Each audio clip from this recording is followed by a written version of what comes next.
If you're watching this video, it's because you're a leader who's looking for ideas to get the best out of your people and for your people as we work towards working in the hybrid world. And let me start by asking you a question. How are you? A question we ask people all day long. And the common answer I'm observing that we get back in response and that we offer is, I'm working really hard. I'm working really hard. I'm really busy. I'm so busy. And I've noticed that our perceived value and sort of the currency of our value is based on how hard we are working. Which got me thinking, what is that about? Surely we're more than about just how hard we're working. And I realise it's this notion that we are human resources. We come from decades of being conditioned to be resources. Resources are exploited, they're wrung out. We try to eke out as much value of a resource as we can till it's fully exploited. In contrast to thinking about ourselves as potential. What may be possible? What have we not done before? What could we do? Now, there are some teams and organisations around the world who have changed to people team or people experience team. Wherever it needs to go, I will courageously say, I think it's time to move away from the label and the notion of we are human resources. I certainly don't think of myself as a resource. I think of what I could do, what I want to do. Let me use a fitness metaphor to go a bit deeper here. You know we use fitness metaphors to help people think differently. If I'm a resource that's got to work hard, my biceps, the people, this is my hard work. If I just work hard all day long, is that me being valuable? Is that it? Is that what my role is about? What about I get an extra project? It's a bit harder. Just got to keep working hard, right? If I keep doing that, then I'm doing my job. Then it gets even harder. Surely it can't be that my role, is just about how hard I work and the resource that I am.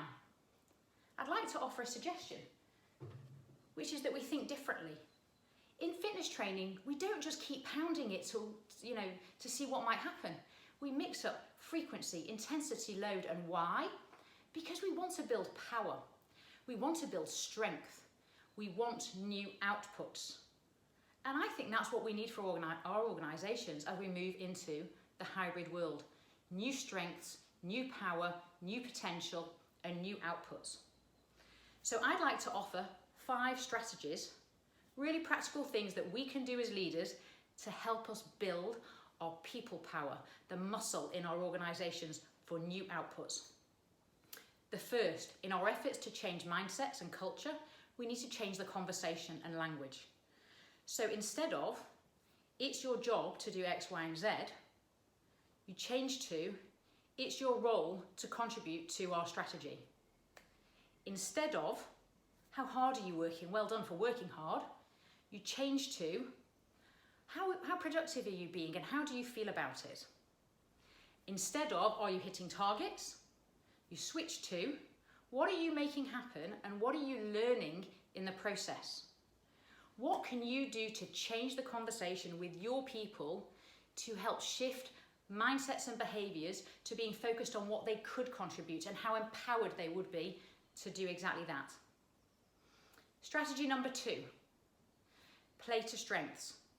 Over the last year, teams and organisations, we've come through a whole lot and people have adapted differently. We're starting to see different strengths and diversity in our team.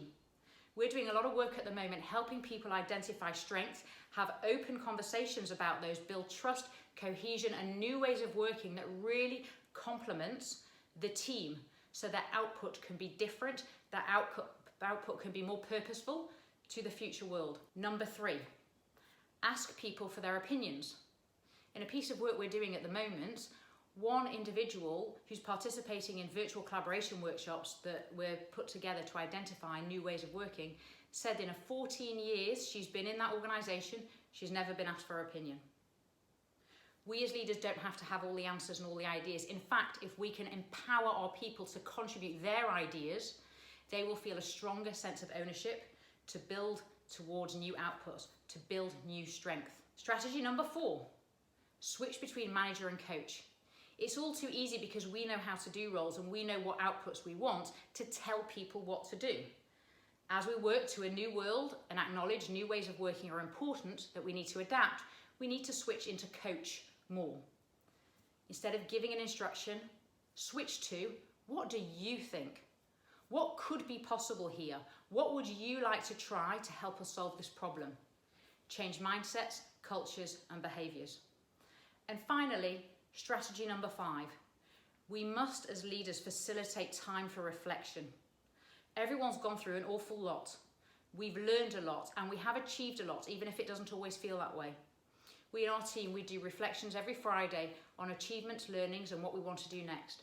I know another client, they have winning reflections. You can call them personal victories, bright spots, it doesn't matter.